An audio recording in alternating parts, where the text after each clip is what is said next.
नमस्कार मित्रों, Kota online classes में आप सभी का स्वागत है। मित्रों, बहुत बहुत दिनों बाद वापस से फिर स्टार्ट कर रहे हैं। तो वही जो हमारा चल रहा था, लौकिक साहित्य में हमने विद्यापति को पढ़ा। विद्यापति के बारे में बहुत सारे कथन हम लोगों ने देखे कि किस किस ने विद्यापति के लिए क्या क्या बोला है। तो लौकिक साहित्य हमारा अभी चल रहा है। तो लौकिक साहित्य में नंबर 2 पर अगर हम बात करें तो वो है ढोला मारूरा दोहा। कौन सी रचना आती है दूसरे नंबर पर? ढोला मारूरा दोहा। ठीक है, ढोला मारूरा मारूरा दोहा। तो ये रचना है साथियों, ढोला मारूरा दोहा। बहुत अच्छी रचना है। वैसे ये एक साथ नहीं आता है।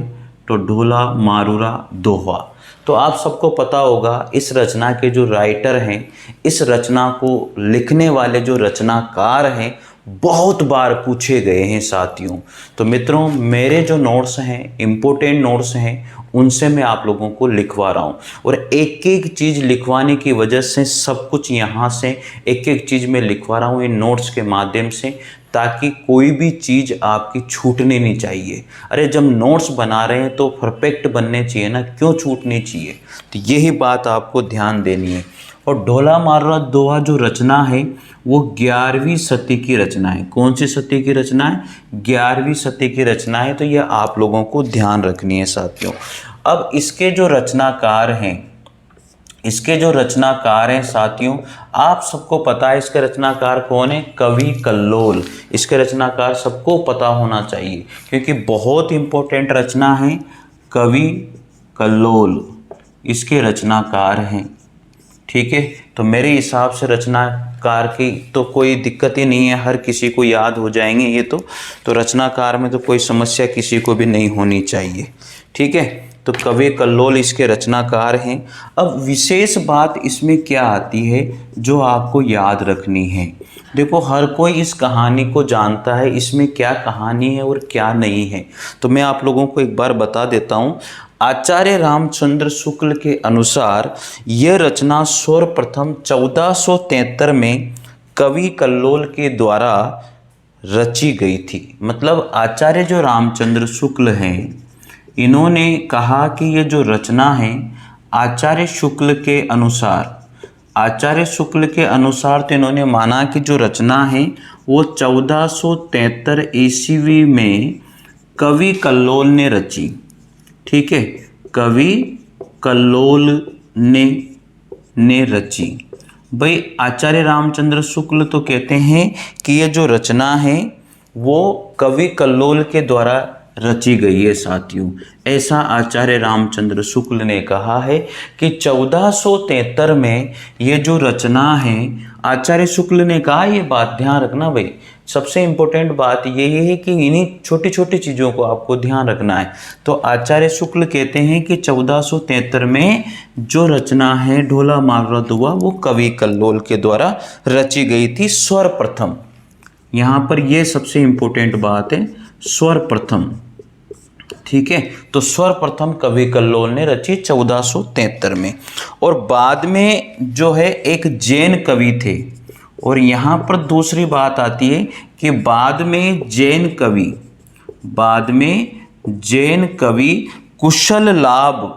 जैन कवि क्या नाम था उनका? कुशल लाभ। जैन कवि थे कुशल लाभ। इनके द्वारा 1561 में इनके द्वारा 1561 में कुछ पद और जोड़ दिए गए।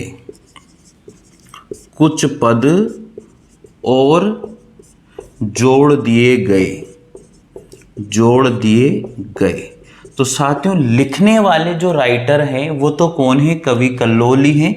1473 में लिखी गई, ये बात आपको ध्यान रखनी। लेकिन बाद में क्या हुआ कि जैन कवि थे कुशल लाभ, उन्होंने 1561 में, कब की बात कर रहे हैं? 1561 में कुछ पद इसमें ऐड किए थे। तो ये आपको ध्यान रखना है कि कुछ पदों को ऐड किए किसने? कुशल लाभ के द्वारा 1561 में ऐड किए गए थे। लेकिन साथियों मैं आपको बता दूं, कुछ विद्वान जो है कुशल लाभ को इसका रचनाकार भी मानते हैं। बहुत सारे विद्वान इसके ढोला मारुरा दोहा के रचनाकार भी मानते हैं, लेकिन यहाँ पर ये क्लियर बात मैं आपको बता दूं कि जो ढोला मारुरा दोहा जो रचना है उसके रचनाकार आपको कवि कल्लोल ही याद रखना है। इस बात का ध्यान रखना भाई। तो यहाँ पर ओब्लिक लगा करके अगर बात करें तो कुशल लाभ को भी हम लिख लेते हैं, कुशल लाभ, ठीक है। तो लेकिन ऑप्शन में एक ही आएगा आप लोगों के लिए, इस चीज़ का ध्यान रखना, ऑप्शन में एक ही होगा। अब ढोला मारुरा जो दोहा है इसकी भाषा शैली कैसी है, तो ये भी आपको याद रखने वाली बात है। इसकी जो भाषा शैली है, किसकी, ढोला मारुरा दोहा की जो भाषा शैली है वो है डिंगल भाषा। कौन सी भाषा है, डिंगल भाषा है। अब आप कहोगे सर डिंगल भाषा क्या होती है, तो डिंगल भाषा होती है अपभ्रंश भाषा के साथ राजस्थानी का मिश्रित रूप। तो याद यहीं लिख देता हूँ, अपभ्रंश प्लस राजस्थानी अगर मिश्रित है तो उसे हम लोग कहेंगे डिंगल भाषा।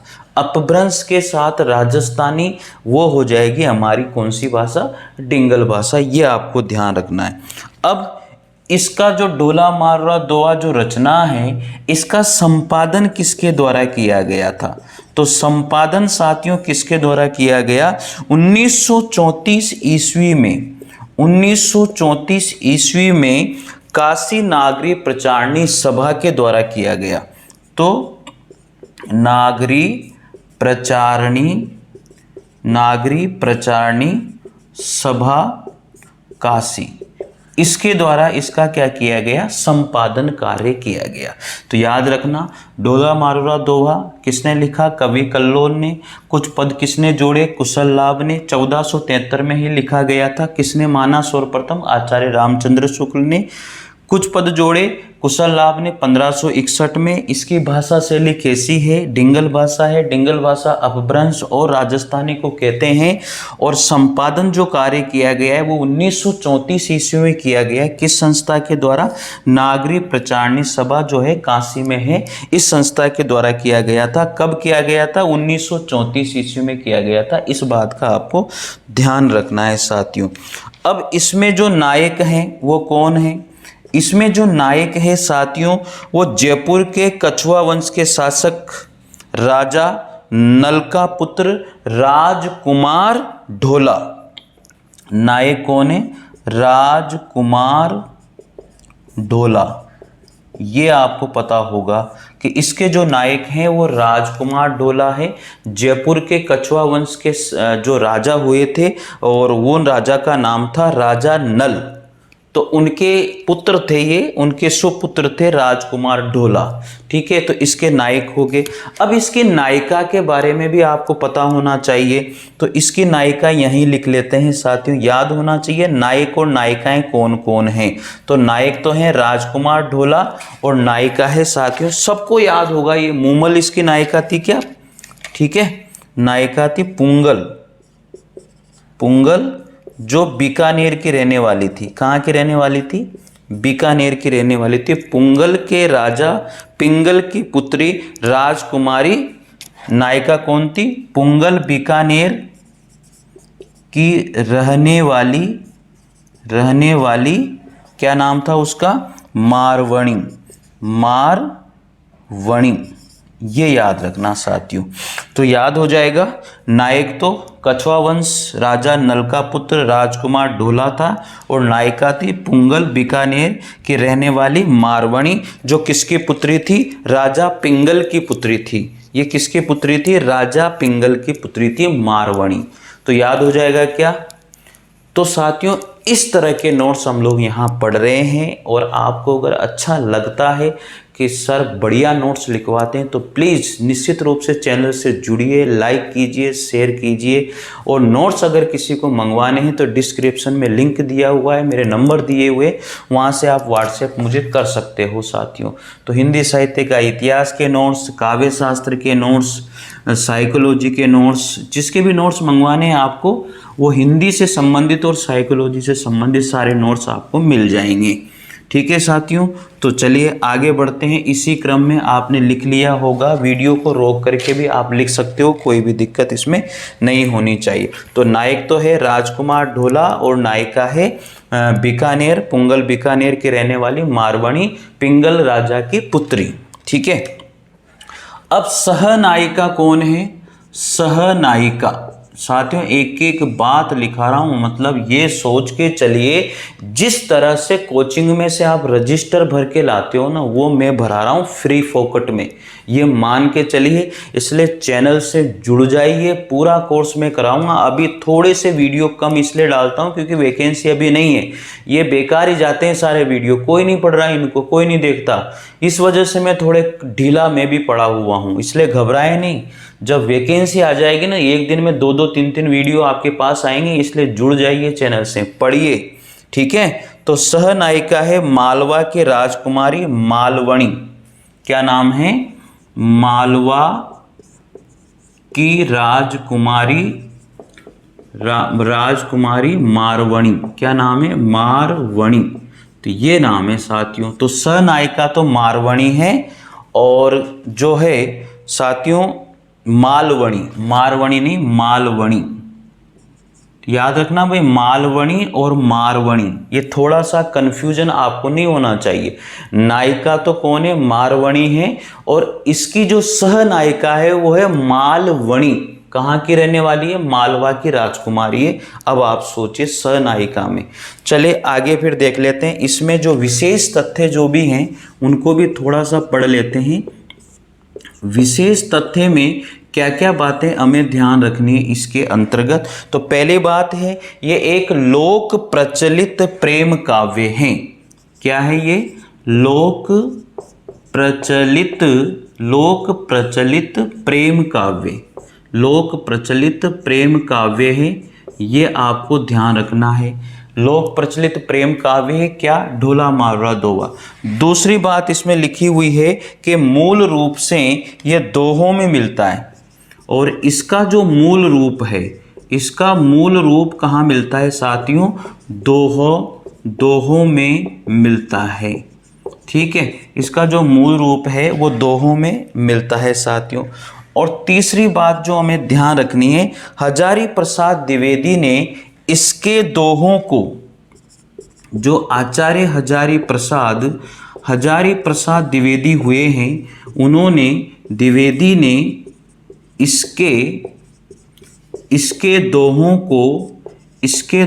को हेमचंद्र और बिहारी के दोहों के बीच की कड़ी माना। हेमचंद्र और बिहारी के बीच की कड़ी माना है। तो ये बात आप अच्छे से ध्यान रख लीजिएगा। तो इसकी जो विशेष तथ्य थे, ढोला मारवा दोहा जो रचना है उसमें ये मैंने सारी चीज़ें इस रचना के बारे में आपको सब कुछ लिखा दिया है। कोई भी आप नेट तक का एग्ज़ाम दीजिए, आपको टेंशन ही नहीं है, ये मान के चलिए। ठीक है ना, बड़े बड़े टीवी पैनलों पे जो लिखाते हैं, मैं एक एक चीज़ लिख रहा हूँ आपको, वहाँ छपी छपाई चीज़ें उसको पढ़ते ही तो हैं, और क्या करते हैं बताओ। तो इसलिए ये साथियों, ये ऑथेंटिक चीज़ें होती है जो लिखाई जाती है। ठीक है ना, और मेरे नोट्स हैं, इन नोट्स में आप लोगों को लिखा रहा हूँ। ये भी तो सोचिए आप, एक भी चीज़ छूटेगी नहीं। जब मैं नोट्स से लिखा रहा हूँ तो चीज़ कैसे छूटेगी बताओ? अगर ऐसे लिखा था तो फिर छूटने के चांसेस थे ना। तो इसलिए मैं यहाँ पर देख करके आपको कंटिन्यू इन चीज़ों को लिखा रहा हूँ। तो अगली रचना है बसंत विलास। अब तीसरी रचना आती है हमारे यहाँ पर, तीसरी रचना है बसंत विलास। तो याद रखना, तीसरी रचना बसंत विलास। अब तीसरी रचना है बसंत विलास। ये बहुत इंपॉर्टेंट है साथियों, बहुत इंपॉर्टेंट। इनके बारे में एक एक चीज़, जो भी इंपॉर्टेंट बातें हैं ना, उन सबको लिखा रहा हूँ मैं, पढ़िए। तो बसंत विलास जो रचना है, इस रचना के जो रचनाकार हैं, इस रचना के रचनाकार कौन है साथियों? अज्ञात हैं। अभी तक कोई पता नहीं है कि इसके रचनाकार कौन है।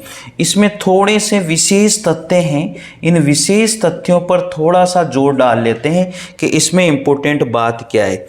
ये 1952 में हाजी मोहम्मद स्मारक ग्रंथ में प्रकाशित हुई थी। ये रचना जो है 1952 ईस्वी में हाजी मोहम्मद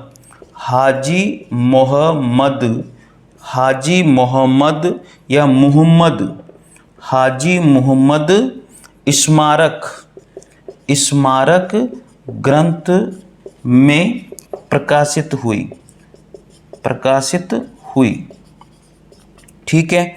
अब दूसरी बात आती है साथियों, इसमें इंपॉर्टेंट बात जो है, और इसका जो प्रथम प्रथम संपादक कार्य था, जो संपादक जिसने किया था वो थे श्री केशव लाल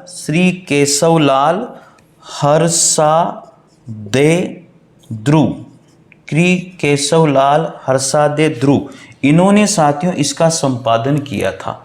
तो ये सबसे इम्पोर्टेंट बात इसमें आ जाती है। और इसका जो समय है वो माता प्रसाद गुप्त ने इसका जो समय है साथियों वो माना है 13वीं शताब्दी इसका समय माना है। किसने माना है ये? माता प्रसाद गुप्त ने जो इसका समय माना है वो 13वीं शताब्दी माना है साथियों। तो आप लिख लीजिए। इसमें कुल जो दोहे हैं वो भी मैं बता देता हूँ। इसमें 84 दोहे हैं टोटल। कितने दोहे हैं? 84 दोहे हैं। और ये 13वीं सदी की रचना है जो माता प्रसाद गुप्त के द्वारा मानी गई है। तो स्क्रीनशॉट ले लीजिए, आपको जो भी लेना है, जैसे भी लेना है। ठीक है, तो लिख लिया होगा आप लोगों ने। चलिए आगे बढ़ते हैं इसी क्रम के साथ। तो इसी क्रम में है, तो हो गई तीसरे नंबर की। चलिए आगे देखते हैं। अब अगली रचना है, यहाँ पर बहुत इंपॉर्टेंट बातें लिखा रहा हूँ मैं। ठीक है भाई, तो लिखते जाइए, समझते जाइए। थोड़ा सा वीडियो लंबा हो सकता है, घबराने की कोई ज़रूरत नहीं होनी चाहिए। अगला हम बात करेंगे यहाँ पर लौकिक साहित्य में ही, ये है नंबर 4। तो ये नंबर 4 में अमीर खुसरो पर बात करते हैं। चलो, अमीर खुसरो के बारे में तो मैंने वैसे बहुत कुछ आप लोगों को बता दिया है मेरे नोट्स में, लेकिन थोड़ा सा यहाँ पर भी हम लोग पढ़ लेते हैं कि अमीर खुसरो की मोस्ट इम्पोर्टेंट बातें क्या रही हैं जो पढ़ने वाली हैं। और अमीर खुसरो में से एक ने एक क्वेश्चन जरूर पूछा जाता है साथियों, एक न एक प्रश्न जरूर आता है। देखिए, मैं यहाँ पर कोई भी बात बकवास वाली नहीं करता हूँ, ये चीज़ आपने भी देखी होगी। ठीक है, तो देखो, टाइम खराब क्यों करना यार, लिखिए ना। सबसे मेन बात है ना, आपके पास टाइम है ना मेरे पास टाइम है। चलिए लिखिए। तो अमीर खुसरो का जो जन्म है वो कब हुआ, याद रखना है आप लोगों को। अमीर खुसरो का जन्म 1253 ईस्वी से 1325 ईस्वी। अमीर खुसरो का जो जन्म है 1253 ईस्वी या फिर से 1325 ईस्वी। 1253 ईस्वी की बात कर लेते हैं, या फिर 1325 ईस्वी भी बता देते हैं। मैं कन्फर्म आपको करके बता दूंगा। ठीक है, लेकिन ऐसा मानते हैं कि शुक्ल जो मानते हैं वो 1255 ईस्वी मानते हैं। जो आचार्य शुक्ल ने इनका जो जन्म माना है वो 1255 ईस्वी माना है साथियों। तो इनका जो समय है, तो ऐसा कहा गया कि इनका समय जो है वो 1253 ईस्वी से लेकर के 1325 ईस्वी तक रहा। लेकिन आचार्य रामचंद्र इनका समय 1255 ईस्वी से 1324 ईस्वी मानते 1324 ईस्वी मानते हैं। तो इनका जो समय है वो 1253 से 1325 ईस्वी तक, और आचार्य रामचंद्र शुक्ल ने इनका समय माना है 1255 ईस्वी से 1324 ईस्वी तक। तो कोई भी सा भी पूछा जाए आपको बता देना है। ठीक है, अब इनका जन्म कहाँ हुआ, इसके ऊपर बहुत क्वेश्चन पूछे गए हैं, तो याद रख लीजिए। इनका सबको पता है ये चीज़, कोई घबराने वाली बात नहीं। तो जन्म इनका हुआ था पटियाला में। कहाँ हुआ भैया? पटियाला में इनका जन्म हुआ। अब ये कौन सा जिले में पड़ता है, सबको पता है, इनका जिला था एटा, एटा जिले में पड़ता है, ठीक है, जो अब कासगंज जिले में पड़ता है। जो ये पटियाला है पहले कहाँ पड़ता था, एटा जिले में, लेकिन अभी प्रेजेंट टाइम ये जो है कासगंज जिले में पड़ता है, कासगंज जिले में पड़ता है। अभी की बात अगर की जाए तो जो पटियाली है, कहाँ पर हुआ था, पटियाला या पटियाली दोनों ही कह देते हैं, ठीक है ना। तो जिला एटा था लेकिन अब कासगंज में पड़ता है।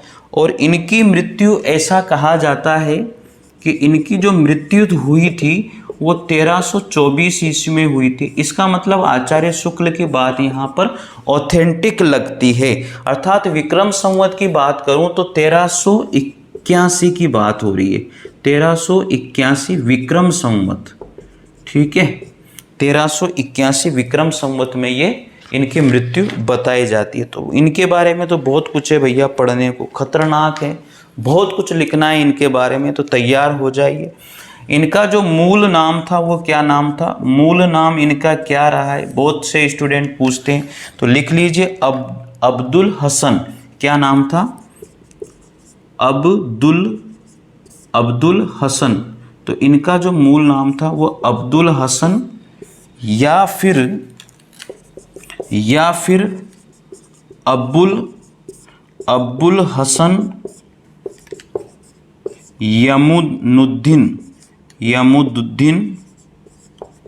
यमुदुद्दीन खुसरो, ये इनका मूल नाम है। या तो अब्दुल हसन है या फिर अबुल हसन यमुनुद्दीन खुसरो, अब्बुल हसन यमुनुद्दीन खुसरो, ठीक है।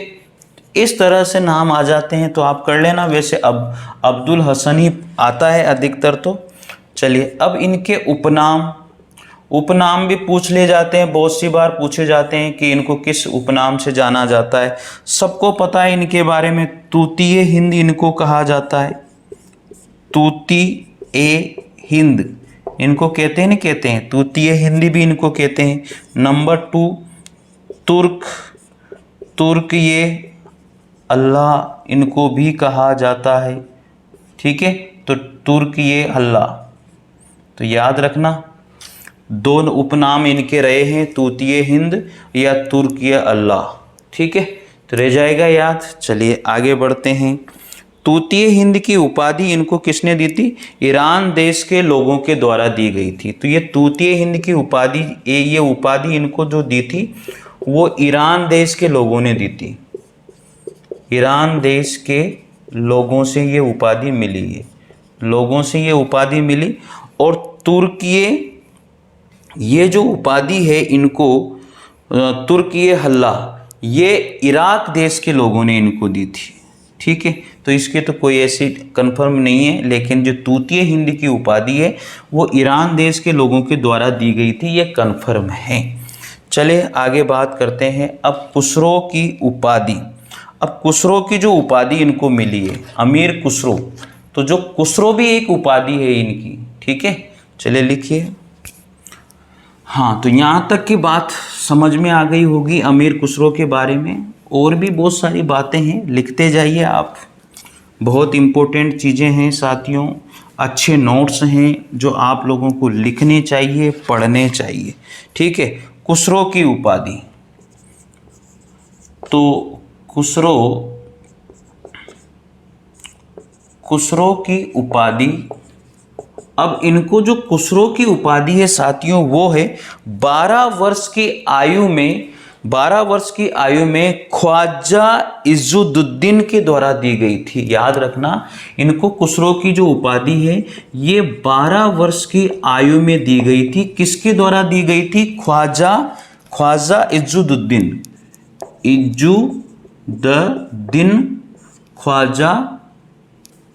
ख्वाजा भी लिखिए, ख्वाजा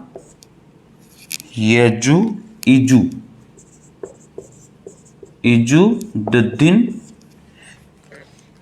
इनके द्वारा दी गई थी। तो याद हो जाएगा, खुसरो की उपाधि 12 वर्ष की आयु में ख्वाजा इजुद्दीन के द्वारा इनको दी गई थी। ठीक है। इन्होंने खुसरो को सुल्तान नाम भी दिया था, और जो ख्वाजा इज्जुद्दीन है, इन्होंने जो खुसरो थे, अमीर खुसरो, इनको सुल्तान भी कहा, सुल्तान नाम भी दिया। किसके द्वारा दिया गया था? ख्वाजा इज्जुद्दीन के द्वारा ही दिया गया था। अमीर की उपाधि, जो अमीर की उपाधि, अब अमीर की उपाधि किसके द्वारा दी गई? जो अमीर की उपाधि है वो जलालुद्दीन खिलजी के द्वारा दी गई थी। किसने दी थी? जलालुद्दीन खिलजी। अब चलिए, कितनी सारी बातें हो गई। खुसरो की उपाधि किसने दी? 12 वर्ष की आयु में ख्वाजा इज्जुद्दीन ने दी। और अमीर की उपाधि इनको किसने दी? जलालुद्दीन खिलजी के द्वारा दी गई थी। कहीं भी नहीं मिलेगा आप लोगों को, ये बता देता हूँ, दिमाग खोल करके पढ़ लीजिएगा, कहीं भी नहीं मिलने वाले इस तरह के नोट्स आपको, ठीक है। अब इनके जो गुरु थे वो कौन थे? अमीर खुसरो के गुरु का नाम क्या था? निजामुद्दीन औलिया। सबको याद होगा ये क्वेश्चन तो,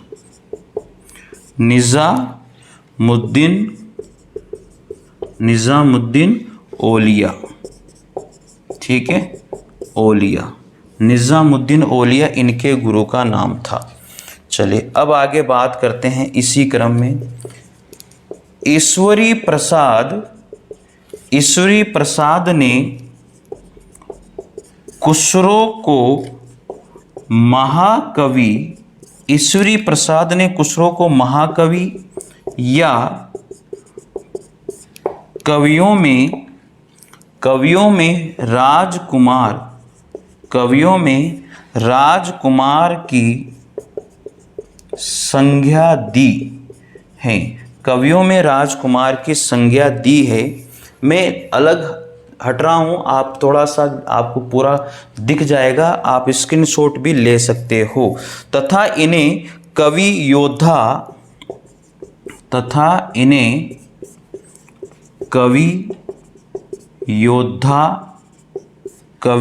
योद्धा और क्रियाशील मनुष्य माना है। क्रियाशील मनुष्य माना है।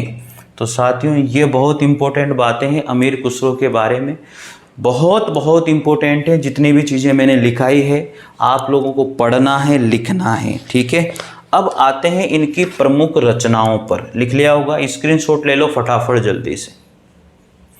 चलिए, अब इनकी प्रमुख रचनाएं कौन कौन सी रही है उनके बारे में भी थोड़ी सी जानकारी प्राप्त कर लेते हैं। जरूरी है, क्योंकि एक भी चीज़ नहीं छूटनी चाहिए, ये वादा मैंने आपसे किया है। चाहे आप कोई भी एग्ज़ाम दीजिए, चाहे कुछ भी एग्ज़ाम को फोड़िए, एक भी एग्ज़ाम आपका यहाँ से बाहर नहीं जाएगा। तो चलिए प्रमुख रचनाओं में बात करते हैं। जो इनकी प्रमुख रचनाएं हैं उनको भी आप लिख लीजिए। प्रमुख रचनाएं कौन कौन सी हैं? खालिक बारी। तो सबसे पहले बात करते हैं खालिक बारी, ये इनकी प्रमुख रचनाओं में आती है। तो खालिक बारी जो है साथियों, गयासुद्दीन तुगलक के बेटे को हिंदवी की शिक्षा देने के लिए इसकी रचना की गई थी। जो खालिक बारी जो रचना है ना, इसकी रचना अमीर खुसरो के द्वारा क्यों की गई? गयासुद्दीन तुगलक के बेटे को हिंदवी की शिक्षा देने के लिए, हिंदवी की शिक्षा देने के लिए की गई थी। तो इस रचना की, खालिक बारी की जो है अमीर खुसरो के द्वारा जो इसको लिखने का पर्पज था कि ये जो सारी बातें हैं जो इसमें लिखी गई हैं वो गयासुद्दीन तुगलक का बेटा था, उसको हिंदवी की शिक्षा देने के लिए इसकी रचना की गई। अर्थात इसमें वही लिखा गया है। यह हिंदी पारसी का क्या है? एक शब्दकोश है। हिंदवी मतलब हिंदी पारसी का एक शब्दकोश है। हिंदी प्लस पारसी, पारसी का शब्दकोश इसे माना जाता है, ठीक है, शब्दकोश है। तो सिंपल सी बात, आपको ये भी पता लग गया। अब इनकी दूसरी रचना आती है कौन सी, पहेलियाँ, ठीक है। इनकी तीसरी रचना आती है मुकरियाँ, लिख लेना भाई। इनकी चौथी रचना आती है गजल, ठीक है। इनकी पांचवी रचना आती है दो सूखने। कौन सी रचना है, दो सूखने। और छठी रचना इनकी आती है नूह, नूह सिपहर, नूह सिपहर, ठीक है। कौन सी रचना है, नूह सिपर। इसमें भारतीय बोलियों के संबंध में विस्तृत वर्णन है। नूह सिपर में भारतीय बोलियों का वर्णन है। तो नूह सिपर में भारतीय बोलियों का वर्णन है। इसके बाद में 7वें नंबर पर जो इनकी रचना आती है वो नजरान ए हिंद, नजरान ए हिंद, ये इनकी अगली रचना है 7वें नंबर की। 8वें नंबर पर इनकी रचना, ये याद रखने वाली तो यहाँ तक ही है, खालिक बारी, पहेलियाँ, मुकरियाँ, गजल, दो सूखने, नूह सिपर, यहाँ तक ही याद रखना, आगे तो कोई नहीं पूछता, ठीक है। तो हालात ये कन्हैया, हालात ये कन्हैया।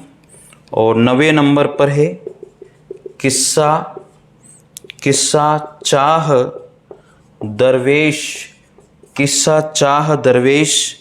तो ये इम्पोर्टेंट सारे के सारे मैंने रचनाएं लिख दी, लेकिन मेन तो यही है, खालिक बारी, पहेलियाँ, मुकरियाँ, गजल और दो सूखने, नूह सिपर। इनमें से पूछा जाता है कि इनमें से जो है अमीर खुसरो की रचना कौन सी है और कौन सी नहीं है। तो चलिए अब अमीर खुसरो के बारे में जो विशेष तथ्य हैं उनके ऊपर थोड़ा सा फोकस कर लेते हैं। तो ये सारी रचनाएं आप लोगों को लिखनी हैं। आगे बढ़ते हैं साथियों, तो लिख लीजिएगा भाई, ठीक है। तो और भी इनके बारे में विशेष तथ्य हैं जिनको लिखना बहुत ही ज़रूरी है, बहुत इम्पोर्टेंट है, और लिखना ही पड़ेगा हम लोगों को, ठीक है। तो चलिए देखते हैं विशेष तथ्य में खुसरो द्वारा रचित, खुसरो ने जो टोटल ग्रंथ लिखे थे वो कितने लिखे थे, कुल ग्रंथ रचित जो है खुसरो के वो तो 100 माने गए। कितने माने गए, 100 ग्रंथ माने गए। लेकिन 100 ग्रंथ से हमें क्या मतलब, जो आता है वही पढ़ेंगे ना हम तो भाई। चलिए विशेष तथ्य में बात करते हैं। अब विशेष तथ्य वाली बात की जाती है। अब विशेष तथ्य में क्या याद रखना है, क्या इंपॉर्टेंट बातें हैं, वही सबसे मेन है। तो पहला काव्य संग्रह इनका जो है, पहला काव्य संग्रह, इनका पहला काव्य संग्रह कौन सा रहा है, तो इनका जो पहला काव्य संग्रह तोहफतु शीघ्र, क्या नाम है भाई, मेरे को भी ध्यान नहीं था ये तो यार, तोहफतु शीघ्र, इस तरह से शीघ्र, ठीक है ना, याद रखना, तोहफतु शीघ्र, ठीक है। और अंतिम रचना जो इनकी रही है,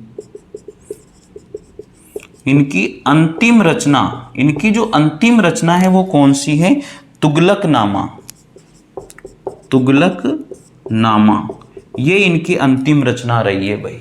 अंतिम रचना तुगलकनामा है। आगे बात करते हैं, इन्हें हिंदू मुस्लिम समन्वित हिंदू मुस्लिम समन्वित संस्कृति का प्रथम प्रतिनिधि कवि माना जाता है, प्रतिनिधि कवि माना जाता है, ठीक है।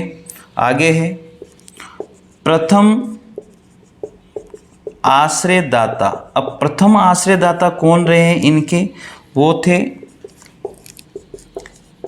किस लिखा। और जो अंतिम आश्रयदाता रहे हैं, जो अंतिम आश्रयदाता इनके रहे हैं वो हैं गयासुद्दीन तुगलक, ठीक है। तो प्रथम आश्रयदाता के किस लिखा और अंतिम आश्रयदाता जो इनके रहे हैं गयासुद्दीन तुगलक रहे हैं। तो ये सारी बातें बहुत इंपॉर्टेंट हैं जो मिलती नहीं हैं हर जगह पर। ठीक है, स्क्रीनशॉट ले लीजिए फटाफट। चलिए बढ़े आगे। हाँ भाई, अमीर खुसरो तो बहुत बड़ा टॉपिक है, आसान काम थोड़ी है अमीर खुसरो को पढ़ना।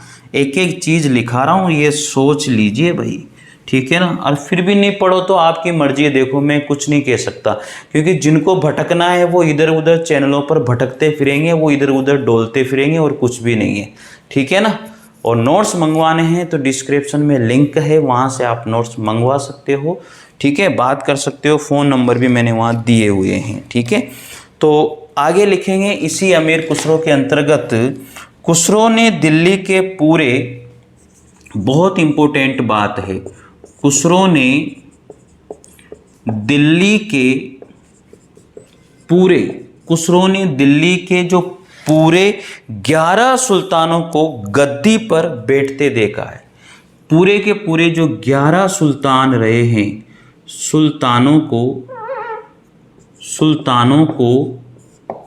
गद्दी पर बैठते हुए देखा है, गद्दी पर बैठते देखा है, ठीक है। तो ये बहुत इंपॉर्टेंट बात है साथियों। तो ऐसे कौन हैं जो अमीर खुसरो हैं जिसने दिल्ली के पूरे 11 सुल्तानों को गद्दी पर बैठते हुए देखा है? केवल मात्र एक ही कवि हैं, वो है अमीर खुसरो, ठीक है। आगे बात करेंगे, ये खड़ी बोली हिंदी के प्रथम कवि माने जाते हैं। खड़ी बोली हिंदी के प्रथम कवि माने जाते हैं, हिंदी के प्रथम कवि माने जाते हैं, बहुत इंपॉर्टेंट बात है। तो खड़ी बोली हिंदी के प्रथम कवि किसको माना जाता है? अमीर खुसरो को माना जाता है, लिख लीजिएगा आप, ठीक है। इनकी रचनाओं का प्रथम संकलन, इनकी रचनाओं का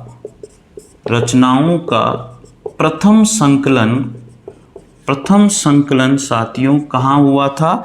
वो था जवारे कुसरवी,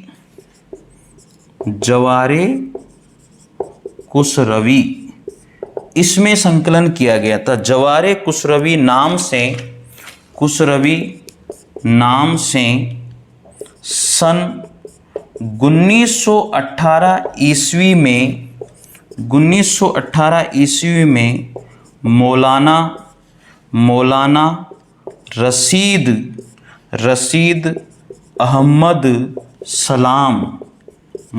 रशीद अहमद सलाम ने अलीगढ़ से प्रकाशित करवाया था। बहुत इंपॉर्टेंट बात बता दी मैंने आप लोगों को। जो इनकी रचनाएं थी उनका जो प्रथम संकलन था जवारे कुसरवी, इसको प्रकाशित करवाया था सबसे पहले अलीगढ़ से प्रकाशित हुआ था 1918 में। किसने करवाया था? मौलाना रशीद अहमद सलाम के द्वारा, ठीक है। बहुत इंपॉर्टेंट बात बता दी है। अरे मैं तो इंपॉर्टेंट ही लिखाता हूँ, आप रुकते कहाँ हो भाई? आपको तो जो है ना वो दिखावटीपन चाहिए, आपको जो ऑथेंटिक ओरिजिनल क्लासेस से कोई मतलब नहीं है। पढ़िए यार, जुड़िए, लोगों को जोड़िए, मत बिगाड़िए लाखों रुपए। मैं कह रहा हूँ आपसे, मत बिगाड़िए लाखों रुपए, दिमाग लगाइए यहाँ पर। मैं हूँ आपके साथ, मैं कह रहा हूँ आपसे, एक एक चीज़ पढ़ाऊँगा आपको, चाहे फर्स्ट ग्रेड हो चाहे सेकंड ग्रेड हो, ठीक है। तो ध्यान रखिएगा इस बात का। आगे बढ़ते हैं इसी क्रम में। और द्वितीय संकलन तो याद रखो ना भाई, पहला संकलन और द्वितीय संकलन क्या है ये? अब द्वितीय संकलन जो है 1922 ईस्वी में ब्रजरत्न दास ने, 1922 ईस्वी में ब्रजरत्न दास, क्या नाम था? ब्रजरत्न दास ने नागरी प्रचारणी नागरी प्रचारणी सभा काशी, नागरी प्रचारणी सभा काशी से खुसरो की हिंदी कविता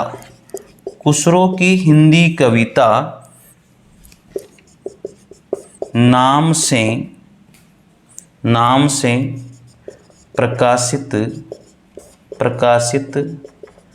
करवाया था। ये लो, बहुत तगड़ी बात लिख दी मैंने। तो प्रथम संकलन ये हो गया। प्रथम संकलन तो जवारे कुसरवी नाम से प्रकाशित करवाया 1918 में मौलाना रशीद अहमद सलाम के द्वारा, और द्वितीय संकलन जो है वो 1922 में करवाया था। 1918 फिर 1922 में किसने? ब्रज रत्न दास ने। कहाँ से? नागरी प्रचारणी सभा काशी से करवाया था। किस नाम से करवाया था? खुसरो की हिंदी कविता। किस नाम से करवाया? खुसरो की हिंदी कविताएं। देखिए, लिखने के बाद में रिवाइज आपको करने पड़ेंगे, बार बार रिवाइज करने पड़ेंगे। ऐसे आसान काम नहीं है हिंदी साहित्य के इतिहास को ऐसे याद रख लिया, ऐसा नहीं हो सकता भाई। रिवीजन तो आपको बार बार करना पड़ेगा। अरे जो रजिस्टर भरने वाली बात है वो तो मैं भरवा रहा हूँ, आप निश्चिंत रहो, खूब भरवा दूंगा, फुल और ऑथेंटिक, ये मान के चलिएगा, ठीक है।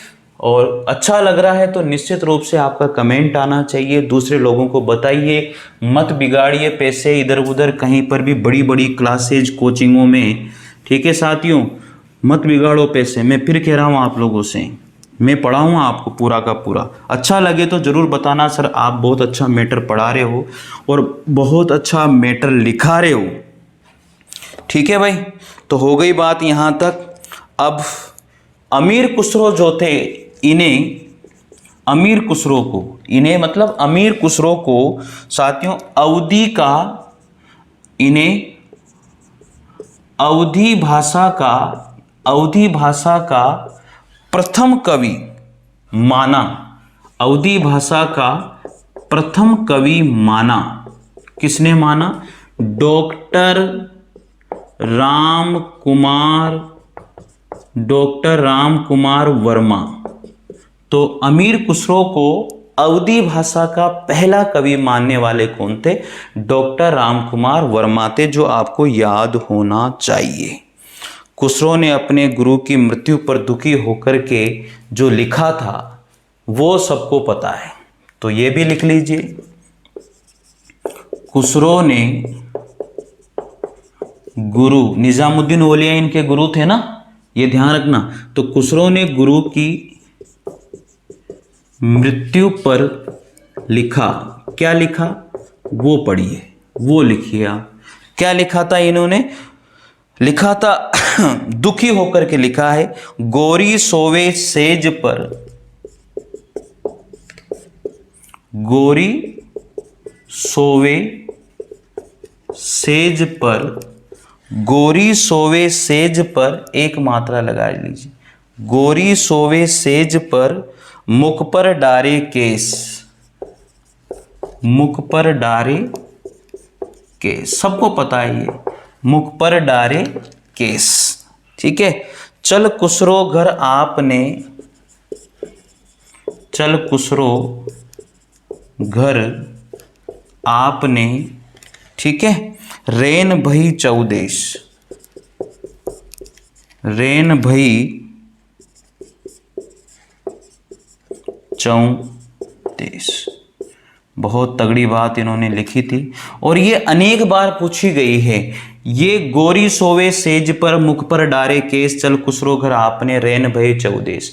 इस पंक्ति को देखकर के ये पूछा जाता है कि अमीर खुसरो के द्वारा ये किसके लिए लिखी गई है, ऐसा दे दिया जाता है। तो वहां पर वो ये भी दे सकता है, नाम भी दे सकता है, ठीक है, निजामुद्दीन औलिया भी दे सकता है, और साथियों वहां पर ये गुरु शिष्य इस तरह से भी ऑप्शन दे सकता है। तो ये आपको ध्यान रखना है। तो ये इन्होंने अपने गुरु के लिए लिखी थी और इनके जो गुरु थे उनका नाम सबको पता है, निजामुद्दीन औलिया। इनके गुरु कौन थे? अपने गुरु के लिए लिखी थी निजामुद्दीन औलिया। इनके गुरु थे निजामुद्दीन औलिया, इनके लिए ये पंक्तियां इन्होंने लिखी थी साथियों, स्क्रीनशॉट ले लीजिए। अब खुसरो की पहेली और मुकरियाँ बहुत इम्पोर्टेंट रही हैं, ठीक है। तो मित्रों, मेरे हिसाब से ये सारी बातें आपको समझ में आ गई होगी, और अब तो ज़्यादा कुछ इसमें मेरे को लगता नहीं है कोई चीज़ इम्पोर्टेंट बची होगी। कोई भी इम्पोर्टेंट चीज़ अब तो इसमें नहीं बची है।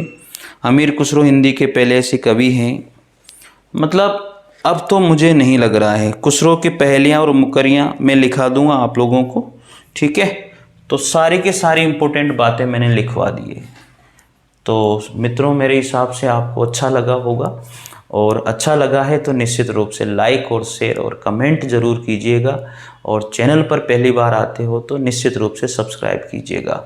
मित्रों, अगर हिंदी साहित्य के इतिहास के नोट्स, काव्य शास्त्र के नोट्स और 8000 जो ऑब्जेक्टिव प्रश्न हैं, वस्तुनिष्ठ प्रश्न हैं 8000 हिंदी साहित्य के इतिहास और काव्य शास्त्र के, और साइकोलॉजी और मैनेजमेंट के नोट्स, और second grade psychology, REET psychology के नोट्स अगर आप मंगवाना चाहते हैं तो निश्चित रूप से डिस्क्रिप्शन में मेरे नंबर हैं, वहां से जाकर के आप मुझे कॉल कर सकते हैं, व्हाट्सएप मैसेज कर सकते हैं, तो निश्चित रूप से आप वहां से मंगवा सकते हैं। ठीक है साथियों, जुड़िए चैनल से, अच्छा लगेगा, आप लोगों को फ़ायदा होगा। मिलते हैं अगले वीडियो में, अगले क्रम में।